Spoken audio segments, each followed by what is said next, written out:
Baby No Baby with a banger for the weekend. That was Brawl Dog.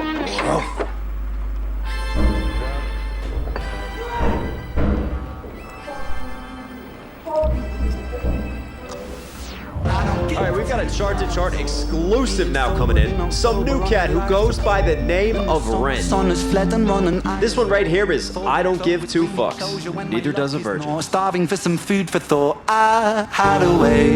I'm a student of a melancholy prodigy, catching supernovas falling from the Milky Way. Is that a human or an angel singing? Don't shy away. Maybe I'll get high today. I get stuck.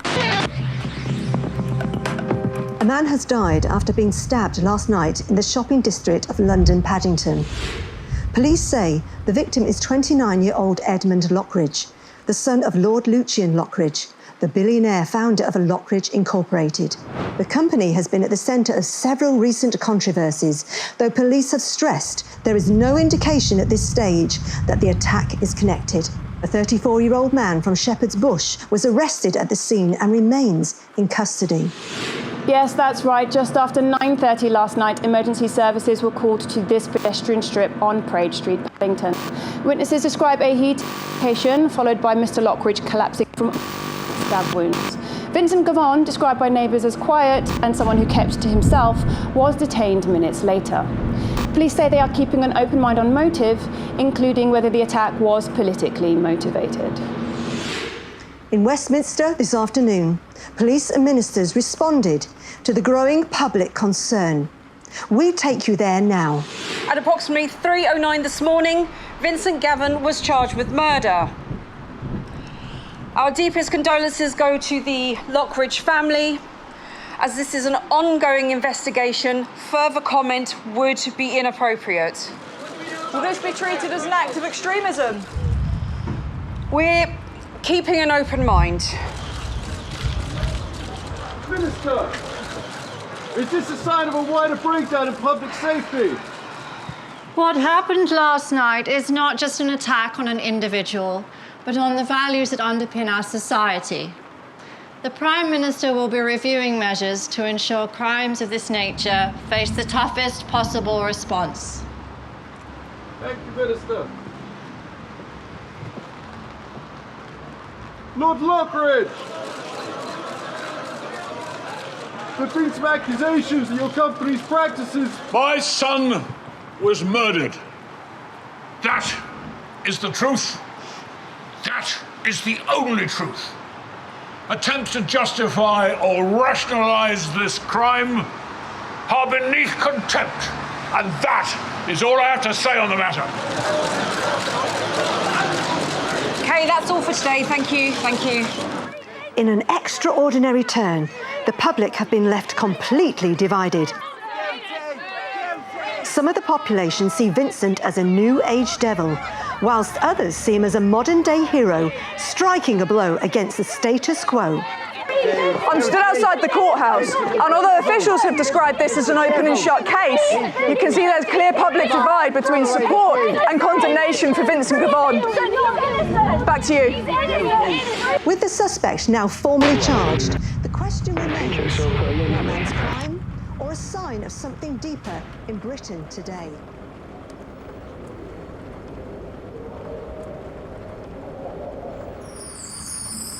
Compliance. Life without passion is a world without violence. From the same Lockridge Industries laboratories that brought the world's first medication formulated to heal the global economy, Envian. Comply More, a new, groundbreaking series of treatments, is here to change the world all over again. Finally, an alternative to the responsibilities faced in modern-day relationships. Throughout history, human minds have been afflicted with absurd delusions, such as individuality and fairness. Are your children starting to develop their own personalities as they grow? Are you tired of waking up every day and having to pretend to listen to other people prattle on about their right to self-expression? But that can all stop with just 2 easy-to-swallow tablets taken before, after and during every meal. Side effects include spontaneous ankle jingling, unexpected emotional flash mobs, mild to severe haunted elbow syndrome, involuntary shadow twitching, temporary loss of the ability to pronounce the letter S, sudden memories from lives you definitely didn't live.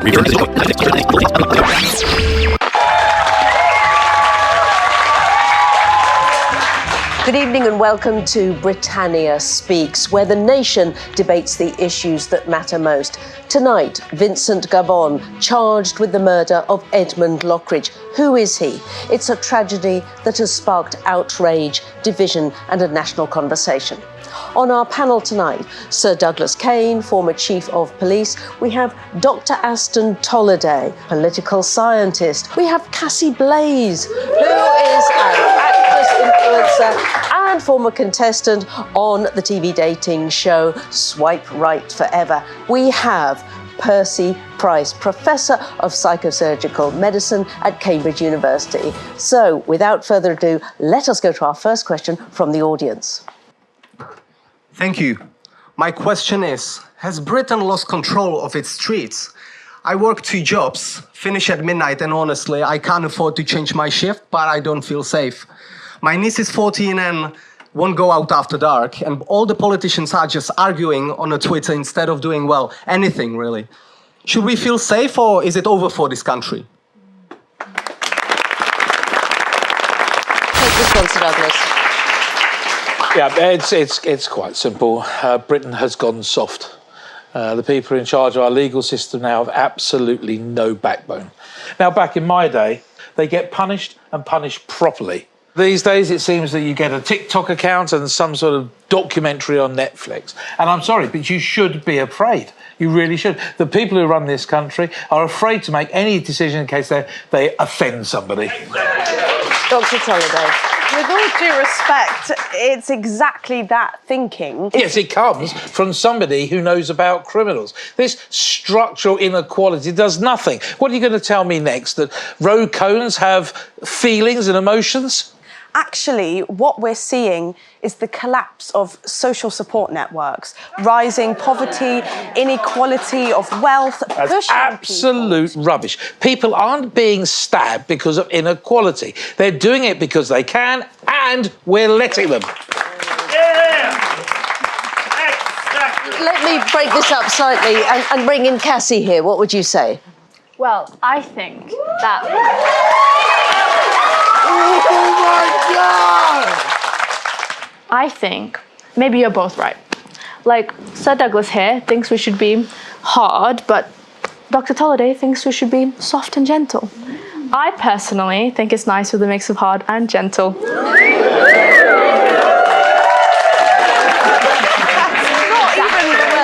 Excellent point, Cassie. Yeah, the audience loves it, which brings us to our next question, really. Should Vincent face the harshest punishment, do you think? Yes, without a shadow of a doubt. I mean, let's set an example. Let's be harsh. Let's give him the worst we can do. Let's brand him. Let's publicly humiliate him, whatever needs. We've got to stop people from doing these offences. We've got to make crimes that are unappealing as possible. Right. That's medieval. Every study shows that harsher punishments... I'm sorry, I'm going to have to interrupt you there. I'm sorry. This study stopped someone from getting murdered in Paddington last night? No. Now, you can make statistics and anything you want as long as you want, but it's not going to stop a blade from going into your gut, and nor is your PhD.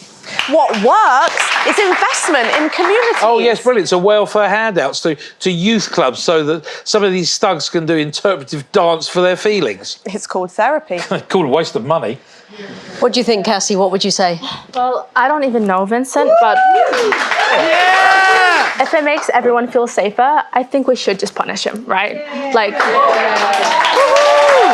with his head!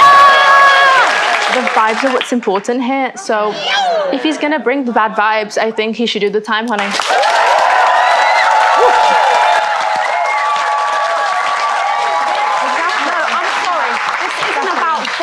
Yeah. This is about dealing with issues systemic. Final thought on this, Sir Douglas. Final thought. Lock him up, throw away the key. Yay! All right, well, that brings us to the final question. What does this all mean for the future of Britain? Well, it means war.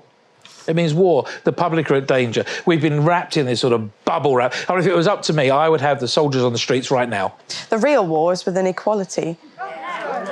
Vincent is a symptom, not a cause. If we don't address the root cause... The root cause is if he'd not picked up a weapon and picked up a job application instead.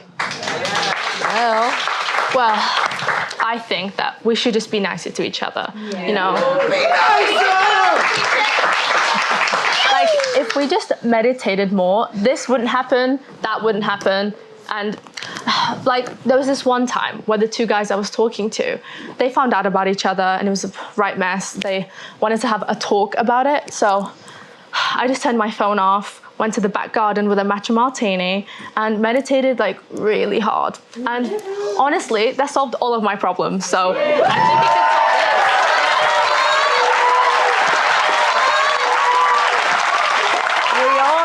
Out of time, so I'm going to say thank you to our panel, but also Professor Price. You've been rather quiet sitting there, made a lot of notes. Do you have any insights to share with us? Yes. You people talk of punishment, yes? Policy, poverty, and whatever it is you're talking about, but crime is not a social issue. No. It is a neurological one. It is a matter of circuitry, misfiring impulses, faulty wiring in the prefrontal cortex. You see, we can punish, yes, and punish and punish. Naughty boy. yeah. But nothing ever changes, right? And why? Because we are disciplining behavior when we could simply repair the machine. You, sir, would you imprison or jail a lamp simply for flickering? No, of course not. It would be preposterous, it would be absurd. You would simply acquire a new bulb. Well, Vincent is a broken lamp. And I have a new light bulb.